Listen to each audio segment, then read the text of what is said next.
Hello students, welcome back. Let's continue with the discussion for the MCQs for module number 3. Children, first two modules we have already discussed. You must have got an idea how the MCQs are asked in the exam. Here we go with module number 3. Children, module number 3, as we all know, is related to banking sector, the money supply, ISLM curves, right? Okay, so here we are, children, talking about module number 3. So let me mention it out here that these are the MCQs related to module number 3. In the third module, children, the first or according to these chapters, the 11th chapter that we had, as you all know, I have taught it to you. It is related with the ISLM model. Now IS और LM curves का derivation सिखाया था मैंने आपको. IS curve का derivation जो था, it explains the equilibrium in the goods market, and then we have got the LM curve, children, who explains the equilibrium in the money market. So let's see what are the objectives like. Question number 1, which of the following curve shows the goods market equilibrium? So as I already told you, children, money market equilibrium is explained with the help of LM curve, and the goods market equilibrium is explained with the help of IS curve. And I also mentioned to you that there is no full form for these words. They are the names of the curves that are derived, children. So our first answer is going to be option B, IS curve. It explains the equilibrium in the goods market. Achha, LM curve, children, would be an irrelevant option. Aggregate demand curve भी नहीं आता इसमें, none of the above का तो सवाल ही नहीं है. Question number 2, on which side of the following curve there is excess supply in the goods market? क्या बोला देखो बच्चों लोग, on which side of the following curve there is excess supply in the goods market? मतलब excess supply कहाँ पे होगा? Option 1, children, says right side of the IS curve. It would be left side of the IS curve, right side of LM curve, left side of LM curve. First of all, children, they are talking about the goods market. So option C and D are irrelevant because they are mentioning LM curve. Goods market है तो obviously क्या होगा, IS curve. और बचते हैं अपने पास दो options, या तो IS के right side में या फिर IS के left side में. तो चलो जरा देख लेते हैं कौन से टाइप का था अपना ये IS कर्व. हमने जो IS कर्व डिराइव किया था, children, suppose it was a downward sloping curve, children, we had like this, right? So this is known as the IS curve. तो अगर आप IS कर्व के राइट साइड में जाओगे तो बच्चों लोग सप्लाई इंक्रीज होता है, एक्सेस सप्लाई माना जाता है उसको. अच्छा, इस साइड में जाओगे तो क्या हो जाएगा, कम होता है. सो actual option is going to be A, जहां पे लिखा हुआ है right side of the IS curve. Question number 3, children, which of the following is the slope of IS curve? IS curve का slope कौन सा रहता है?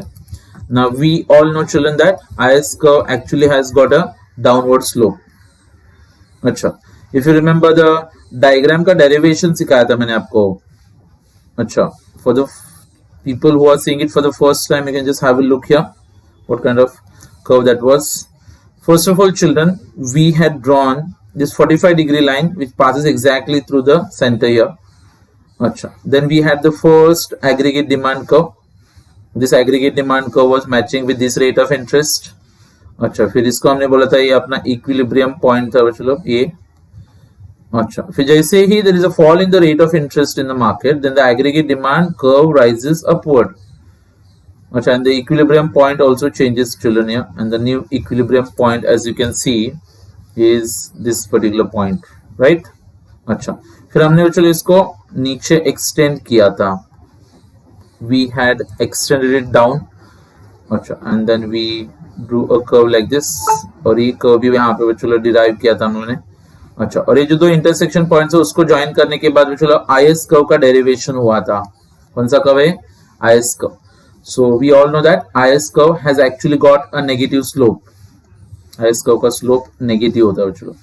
So positive, direct, none of the above, ये options नहीं आएंगे. Next question, children, which of the following will shift the IS curve to the left? IS curve left की तरफ किसकी वजह से जा सकता है? आईएस कर्व चलो राइट साइड की तरफ जाने का रीजन होता है there is a increase in aggregate demand, right. अच्छा, तो आईएस कर्व अगर लेफ्ट साइड में जा रहा है तो इसका मतलब ये होता है कि like there is a tremendous decrease in the aggregate demand. अभी एग्रीगेट डिमांड कम क्यों होता है? क्योंकि लोग खर्चा कम करते हैं या फिर गवर्नमेंट खर्चा कम करता है। तो एक बात तो यहाँ पे ये इंक्रीज वाले ऑप्शन हम लोग पहले हटा देते हैं क्योंकि इसमें कुछ इंक्रीज होने वाला नहीं है। अभी नन ऑफ द अबव वाला भी ऑप्शन मुझे नहीं लगता यहाँ पे चलेगा, तो बचता क्या अपने पास यहाँ पे डिक्रीज इन गवर्नमेंट एक्सपेंडिचर। चलो what is the formula for aggregate demand? AD equals to C plus I plus G, right, जहां पे C stands for consumption, I stands for investments and G stands for government expenditure. So suppose children, ये जो C है और I है ये individual लोगों के ऊपर डिपेंड करता है, जबकि G is determined by autonomous spending by the government. तो अगर बच्चों गवर्नमेंट ने ये जो अलग अलग प्रोजेक्ट्स पे पैसा खर्च होता है, मेट्रोज पे खर्च करते हैं, हाईवेज का कंस्ट्रक्शन होता है, बच्चों डैम कंस्ट्रक्ट करती है। Are you aware, children? Every time government spends money on different projects, that much of money gets pumped into the market. Or by one or the other way, this money will reach the hands of people, and then people will start spending this money on goods and services. तो aggregate demand बढ़ जाता है। अब चलो जैसे Covid का situation है, government के पास ज्यादा फंड्स अवेलेबल नहीं है, तो गवर्नमेंट ने क्या किया रहेगा? अपना पब्लिक एक्सपेंडिचर कम किया रहेगा। अभी गवर्नमेंट खर्चा कम करती है, इसका मतलब आपको एक बात समझने की, लोगों का इनकम ऑटोमेटिकली कम होता है। तो लोगों का इनकम कम हो गया तो फिर लोगों का खर्चा कम होगा, लोगों का खर्चा कम होगा तो यहाँ पे आपको दिखेगा कि like aggregate demand has decrease. ये अपने देश की जीडीपी को इफेक्ट करता है, the total production of goods and services in the country. So option is children B, decrease in government expenditure. Okay, तो उसकी वजह से आईएस कर्व लेफ्ट की तरफ शिफ्ट हो जाएगा। Okay, our next question children, which of the following will cause the LM curve to shift to the right? चलो LM curve जो रहता है उसका शेप पहले देख लेते जरा। Okay, so suppose children this should be the L। अच्छा, ये गवर्नमेंट का या फिर आरबीआई का मनी सप्लाई रहता है।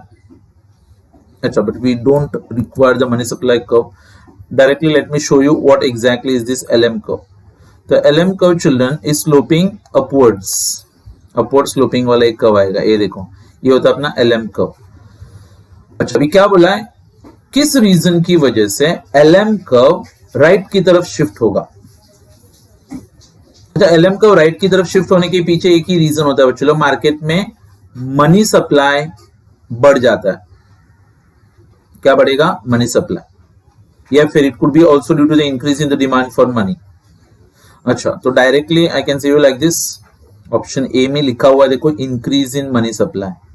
कौन सा ऑप्शन आएगा? Increase in money supply. Decrease in money supply की वजह से नहीं आता है, because it will be shifting towards the left. Increase in the rate of interest भी नहीं, और decrease in government expenditure children, it doesn't affect the LM curve, it affects the IS curve. फिर है बच्चों अपना question number 6, at the point where IS curve and LM curve intersect, which of the following markets are in equilibrium? बच्चों IS curve कौन सा market रहता है? Goods market. LM curve कौन सा मार्केट रहता है? Money market. तो IS कर्व के ऊपर हर एक पॉइंट क्या बताता है कि गुड्स मार्केट इक्विलिब्रियम में। LM कर्व के ऊपर हर एक पॉइंट क्या बताता है कि लाइक मनी मार्केट इक्विलिब्रियम में। लेकिन एक कोई पॉइंट होता है बच्चों जहां पे IS और LM कर्व एक दूसरे को इंटरसेक्ट कराता है। ये देखो, this is IS curve, this is LM curve. तो चलो एक जो पॉइंट है दोनों को भी कॉमन हो गया, तो यहाँ पे मनी मार्केट भी इक्विलिब्रियम में होगा और goods market is also in equilibrium. So पहला ऑप्शन क्या है? Goods market and capital market. गलत जवाब, क्योंकि कैपिटल मार्केट यहाँ पे रिलेटेड नहीं है। दूसरा ऑप्शन है चलो money market and goods market, that should be the right option that we have.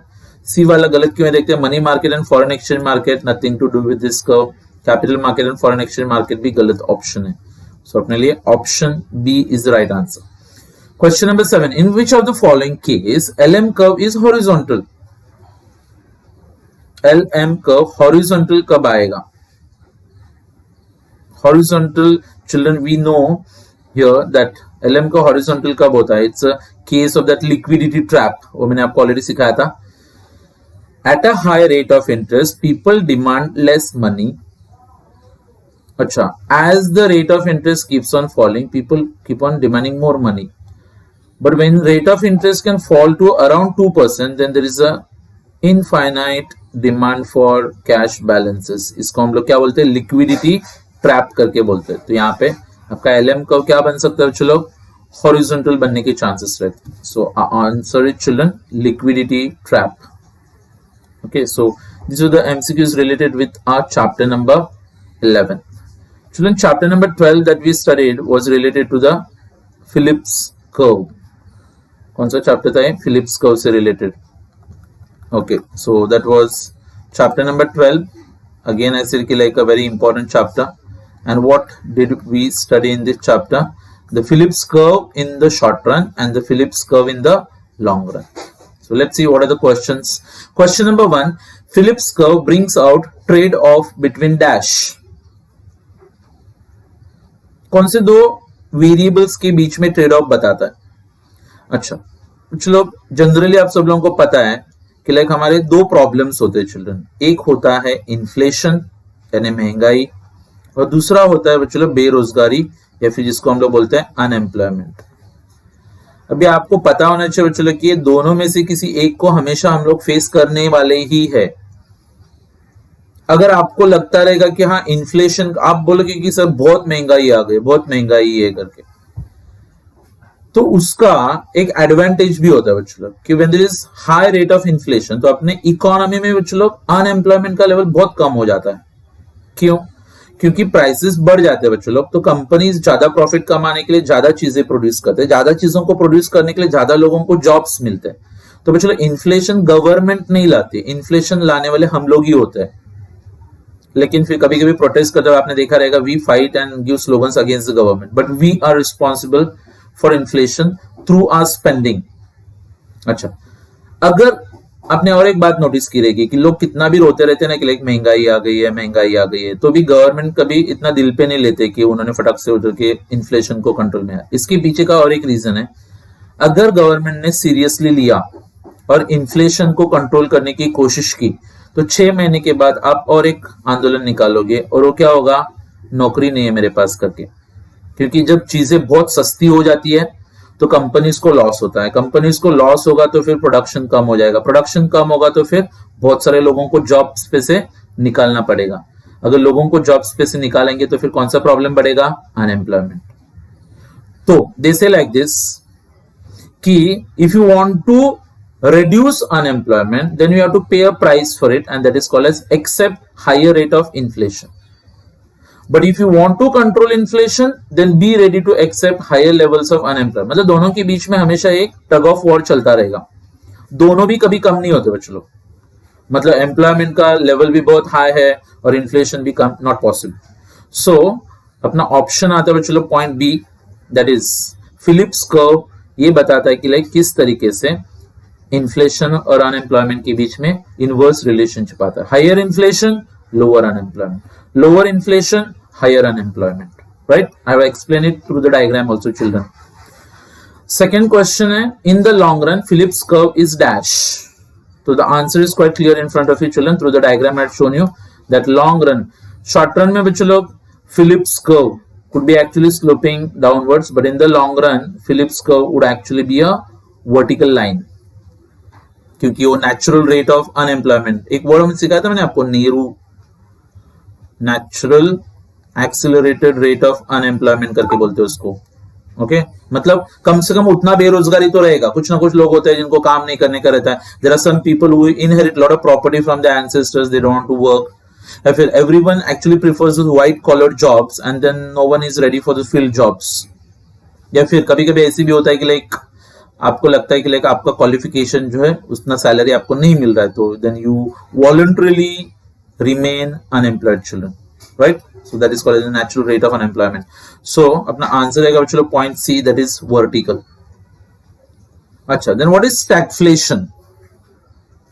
बच्चों लोग जब there is a increase in price level and employment, or increase in price level and increase in unemployment. मतलब चलो हमने क्या बात की थी अभी कि लाइक जब महंगाई आती है तो फिर बेरोजगारी कम होता है, लेकिन कभी कभी आपको दिखेगा कि हाई रेट ऑफ इन्फ्लेशन भी होता है बच्चों, और at the same time there is high level of unemployment. अभी प्रेजेंटली अगर आप देखोगे तो we could be going through stagflation.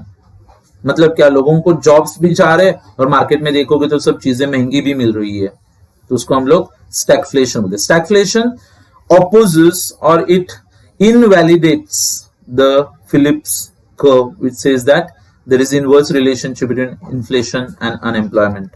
So अपना ऑप्शन रहेगा पॉइंट ए। अच्छा, next question children, stagflation brings down dash. Stagflation क्या रिड्यूस कराएगा? स्टैगफ्लेशन बच्चों एम्प्लॉयमेंट रिड्यूस कराएगा। Now don't get confuse with the words, क्योंकि हम लोग इसको अलग अलग तरीके से यूज करते हैं ना। अनएम्प्लॉयमेंट कम होना एंड एम्प्लॉयमेंट बढ़ना होता है, अनएम्प्लॉयमेंट बढ़ना एंड एम्प्लॉयमेंट कम होना होता है। तो यहाँ पे बच्चों स्टैगफ्लेशन के टाइम पे एम्प्लॉयमेंट कम होता है यानी अनएम्प्लॉयमेंट बढ़ जाता है। Okay, next question number 5 children, it's in front of you. या what is it talking about? Supply side economics aims at increasing income by dash. Supply side economics children, that is producers, right? How can we increase the income of the people children? Can we do it by reducing prices? No.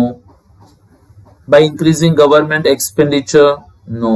Supply side करके बोला है, तो it talks about the goods and services. So एक option है अपने पास, we can increase the income of the people by reducing the taxes. बच्चों अगर 10 लाख का किसी का इनकम होता है तो उसका पर्सनल इनकम हो गया। If government takes away 1 lakh rupees as taxes, तो आपके पास जो बचता है पैसा उसको हम लोग डिस्पोजेबल इनकम बोलते हैं। Is the money left with the people after payment of taxes to the government. तो बच्चों अगर गवर्नमेंट ने टैक्सेस रिड्यूस कर दिया, गवर्नमेंट पर ठीक है 1 लाख नहीं 50,000 का टैक्स पे कर, तो लोगों के पास 50,000 रुपए एक्स्ट्रा बचता है बच्चों as disposable income. So it's like we are increasing the income of the people. See, वो 50,000 रुपए पहले आप गवर्नमेंट को देने वाले थे तो आपके पास 9 लाख बचने वाले थे, अभी आप सिर्फ 50,000 देने वाले हो तो फिर आपके पास एक्स्ट्रा 50,000 रुपए बच जाते हैं यहाँ पे। तो जो बचा वो income, that's economic children. Next, a tax cut according to Milton Friedman. Milton Friedman के हिसाब से एक अगर टैक्स में हम लोग रिडक्शन लाते हैं तो व्हाट एक्चुअली हैपन? बच्चों टैक्स हमारे लिए खर्चा होता रहेगा, for the government children it's income, right? Government के बजट में 2 साइड्स होते हैं ना, एक होता है रिसीट साइड और एक होता है पेमेंट साइड, मतलब एक revenue and expenditure.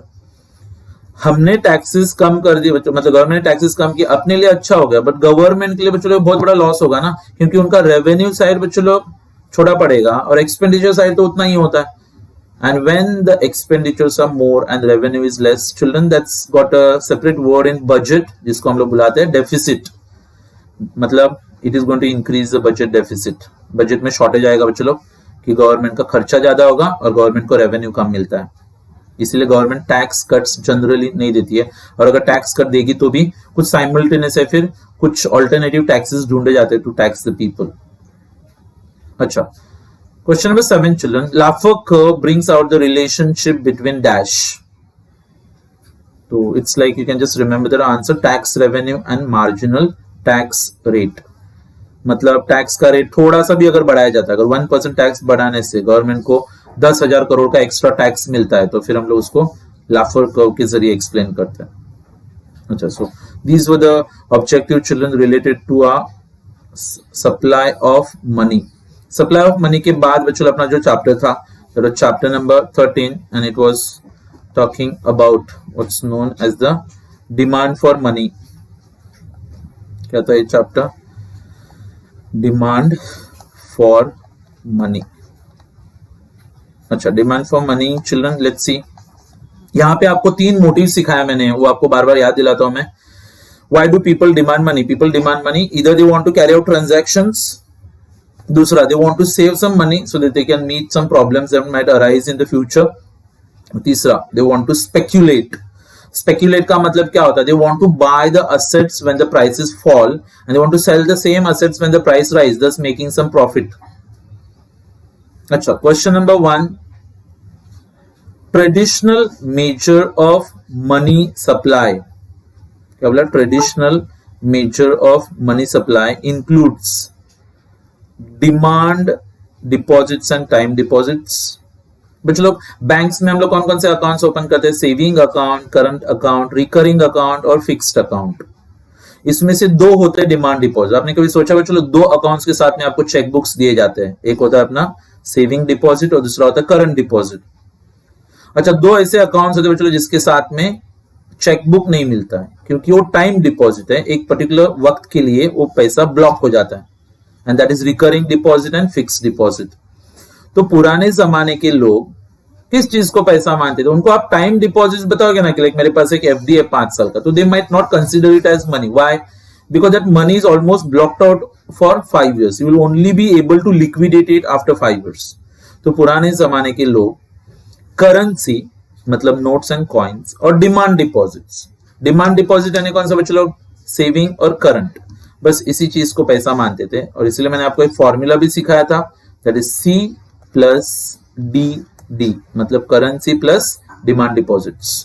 That was money according to the traditional measure of money supply. दूसरा, the main authors of broad money. Children, this topic is actually related to money supply. Broad money के जो authors थे children, they are Gurley Shaw, Milton Friedman and Radcliffe committee. So अपना option आएगा बच्चों लोग B. This is a factual question children. अभी ऐसे questions में आप कैसे सर एक ऐसे ऐसा नहीं पूछने का, क्योंकि this is something factual. High powered money, high powered money में क्या क्या आता है बच्चों लोग? हाई पावर्ड मनी का फॉर्मूला अगर आपको याद आ रहा है तो C plus R plus OD, ऐसे कुछ सिखाया था मैंने आपको। अच्छा, is it the money with the public and the central bank? No, high powered money children is not with the public. दूसरा, currency with the public, right? अच्छा, along with that reserves of the banks and other deposits with central bank. So ये वाला option ठीक रहेगा बच्चों लोग, C plus R plus OD। ये बच्चों लोग हाई पावर्ड मनी का फॉर्मूला आता है। सो अपने लिए ऑप्शन रहेगा option B. Fourth question, the value of money multiply is determined by dash. Money multiplier children, कि कितना पैसा मार्केट में मल्टीप्लाई होता है, ये दो चीजों के ऊपर डिपेंड करता है बच्चों लोग। एक, करेंसी डिपॉजिट रेशियो।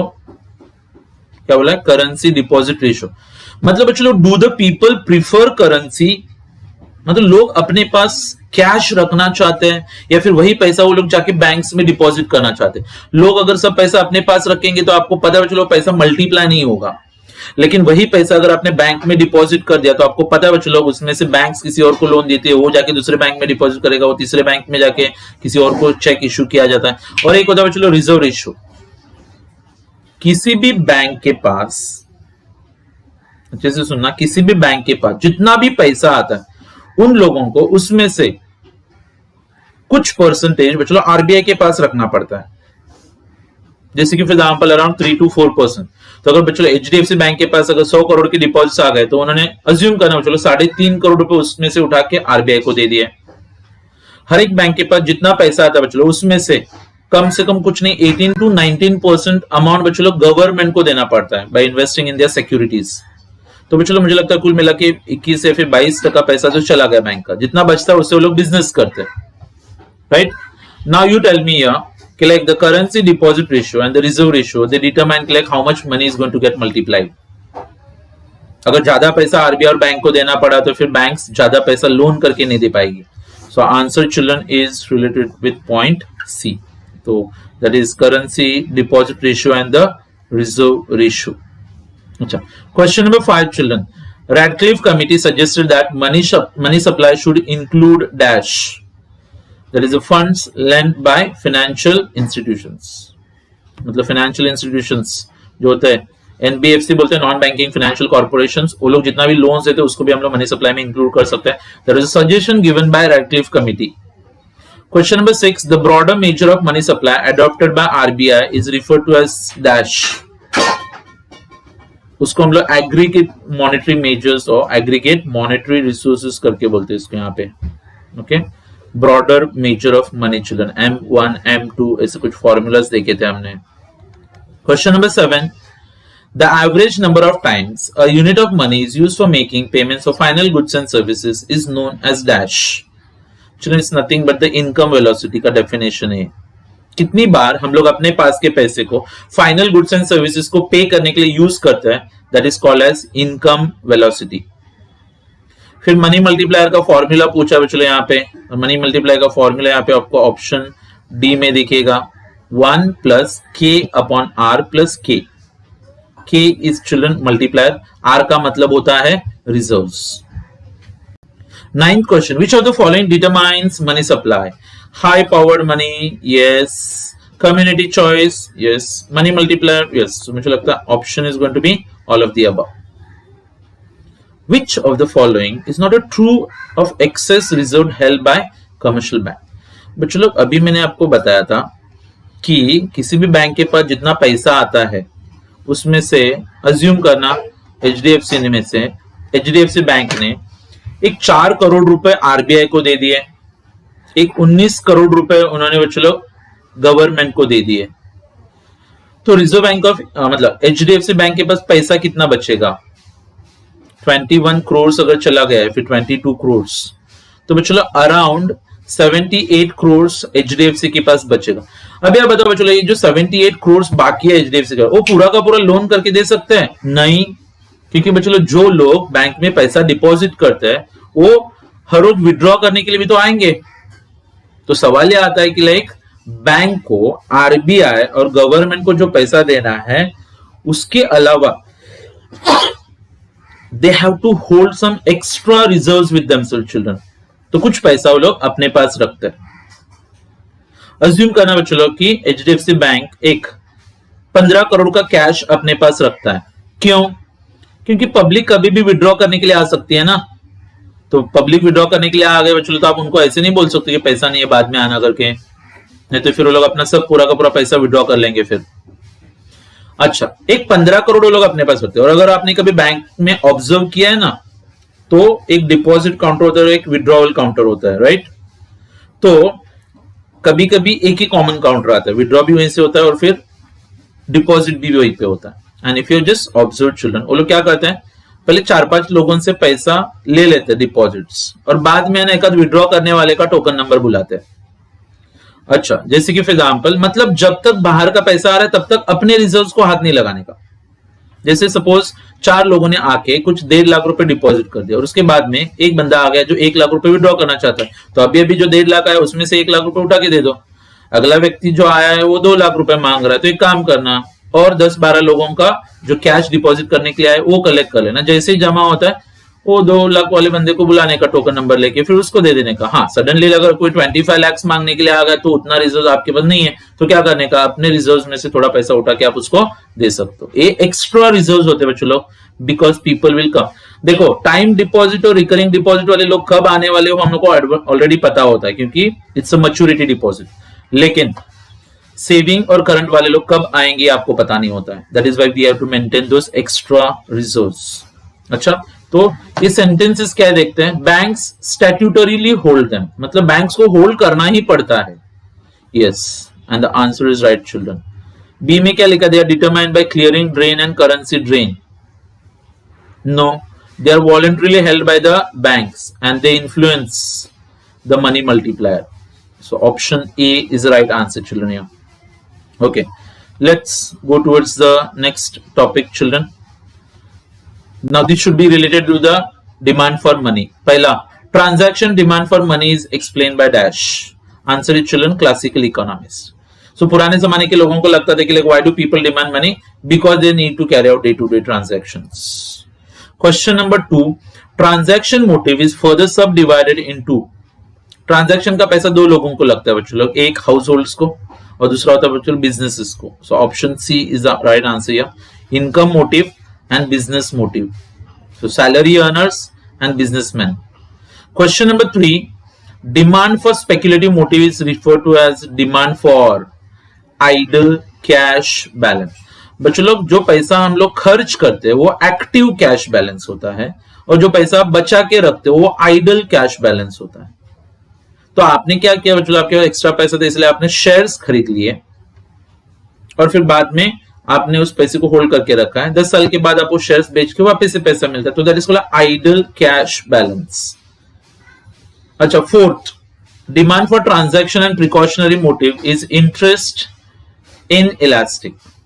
आप खर्चे के लिए, प्रिकॉशन के लिए कितना पैसा अपने पास रखते हो, ये इंटरेस्ट के ऊपर डिपेंड नहीं करता है, तो चलो वो आपके इनकम के ऊपर डिपेंड करेगा। According to Friedman, household demand money to have command over dash real goods and services. तो चलो हमको पैसा क्यों लगता है, क्योंकि मुझे खर्च करना है। क्यों खर्च करना है? क्योंकि मुझे गुड्स एंड सर्विसेज लाना है। तो चलो घर के लिए ग्रोसरी लाना होता है, मुझे इलेक्ट्रिसिटी का बिल पे करना होता है, मोबाइल में रिचार्ज मारना है, चलो, या फिर मुझे ट्रैवल करने के लिए यूज करना है यहाँ पे। मतलब ये क्या है? चलो, these are nothing but goods and service. अगर मुझे ग्रोसरी की जरूरत नहीं पड़ती थी, अगर मुझे इंटरनेट रिचार्ज नहीं मारना है, मुझे इलेक्ट्रिसिटी का बिल भरना नहीं, मुझे ट्रैवल भी नहीं करना, तो सवाल ये आता है कि लाइक मुझे पैसे की जरूरत ही नहीं पड़ती थी। Which of the following is not true of liquidity trap? Liquidity trap का मतलब क्या होता है बच्चों? कि अगर बैंक्स का रेट ऑफ इंटरेस्ट कहीं पे गलती से 2% पे आ गया, बैंक्स आपको बोलेगी कि लाइक आप मुझे 1 लाख रुपए दे दो और हम लोग आपको 1 साल के बाद 1 लाख और 2,000 रुपए देते हैं। फिर लोग बोलेंगे कि एक काम करो, मैं अपने पास ही रखता हूँ पैसा, क्योंकि हम लोग खुद यूज करेंगे तो ज्यादा फायदा होगा ना।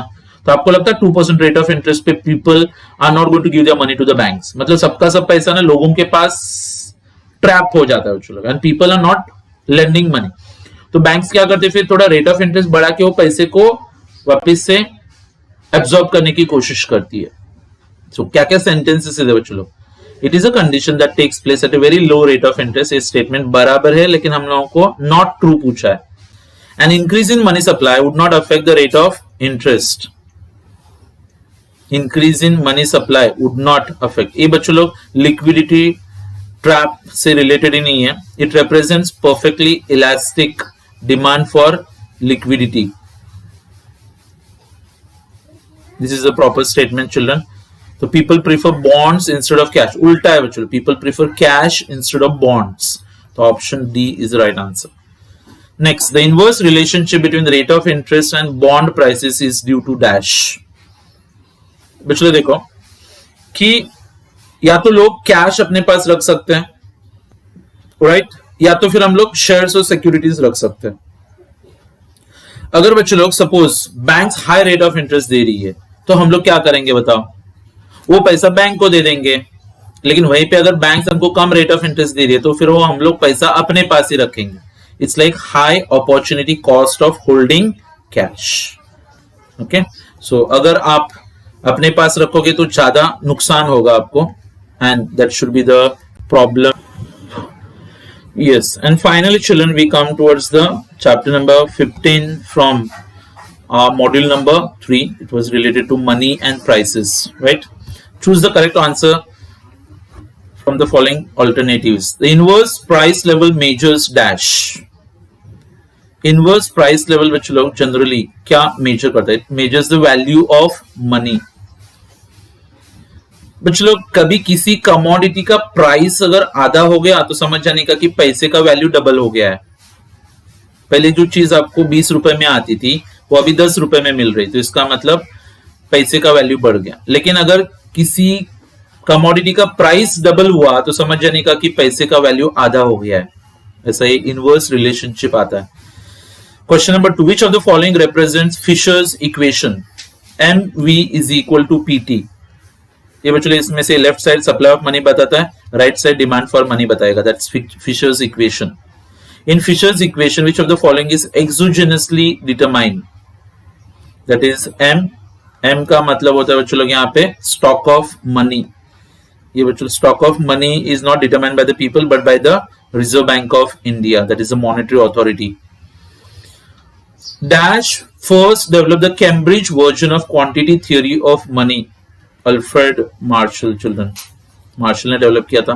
फिर कैम्ब्रिज में K रिप्रेजेंट्स डैश। K का मतलब होता है बच्चों लोग यहाँ पे proportion of real income held as cash balances. अच्छा children, I just want to tell you something here that लोगों के पास जब पैसा होता है, अगर मैं बोलता हूं कि लाइक मेरे पास 50 लाख रुपए है या फिर मेरे पास 1 करोड़ रुपए है, तो इसका मतलब ये नहीं होता है कि मेरे पास वो पूरा 1 करोड़ रुपए सा गोडाउन में थप्पी मार के रखा रहेगा या फिर रोकड़ा रखा है मैंने।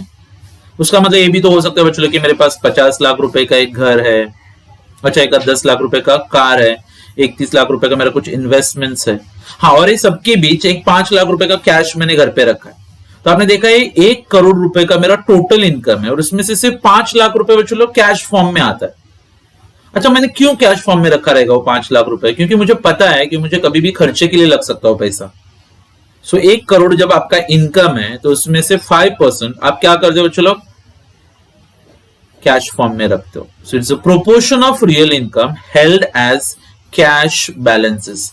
और एक फॉर्मूला भी बताया था मैंने आपको, दैट इज मनी सप्लाई और demand for money MD is equal to K into Y। K का मतलब प्रोपोर्शन। जैसे इनकम अगर बच्चों लोग 1 लाख करोड़, अगर मैं बोलता हूँ इंडिया का इनकम इतना है, तो इसका मतलब ये नहीं होता है कि लाइक इंडिया के पास उतना कैश रहेगा।